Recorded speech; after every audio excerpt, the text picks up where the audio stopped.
friends, let's start with the LINQ operators. In the previous session, the aggregate operator was remaining. So let's start first with aggregate. Aggregate operator performs the operation with two operands, and result will be performed by the sequential elements. And aggregate operator is extension of some methods. The only difference is that the aggregate operator works with the minus, divide, and multiplication operators even. And here I have taken a simple example of aggregate operators. Here I have taken integer array. Now if you want to make a sum, obviously you will use a sum method, and result will be the 14s.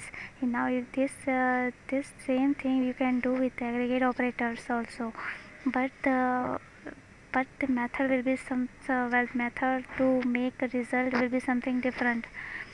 Means here I have used I dot aggregate and use lambda expressions. If you here aggregate operator works as below. The whenever you use a plus, the leading operator will be the 0, so it will be start with the 0, and after then it will take a next sequential operators. Means here it will be first start with the 0, then it will take first operators, then the result after, and the result will be after the result will be added to the next sequential operator, and it will be this it will repeat the loop through all the sequential operators. So it is and the result will be the same as we use simple sum methods, but here with the aggregate operators you can use the multiplication operator as like here.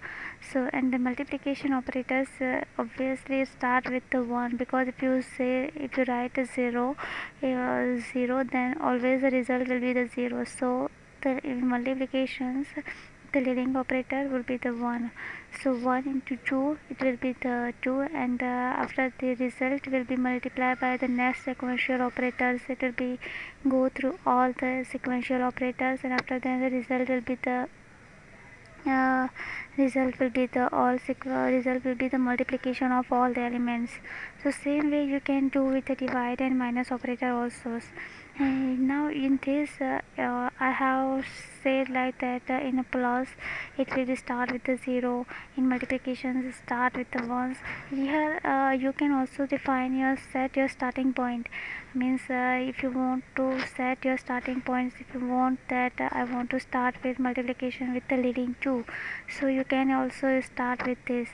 Now in this aggregate operators you can also display your formatted output. If you want to display currency formatted, then you can display here like this. So it will be the you can display any format type, you can display any format.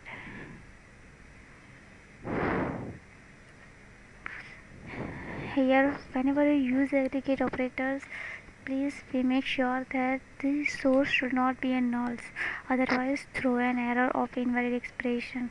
And the second thing, that the value should be just type of numeric. Means if it is not, then first convert it into integers, otherwise it will be give a compile time errors. Now conversion operators. LINQ conversion operators resolve the problems of converting operators. We always convert the object. In array to list to dictionary. We have already worked with these objects. Now, but LINQ returns the result in an enumerable form, and I think we never work with this enumerable form. So LINQ conversion operator converts the object into the form that we know, like array to list to dictionary. This all the operators we know very well, and of course work with it. There are the 4 conversion operators: to array, to list, of type, and to dictionary.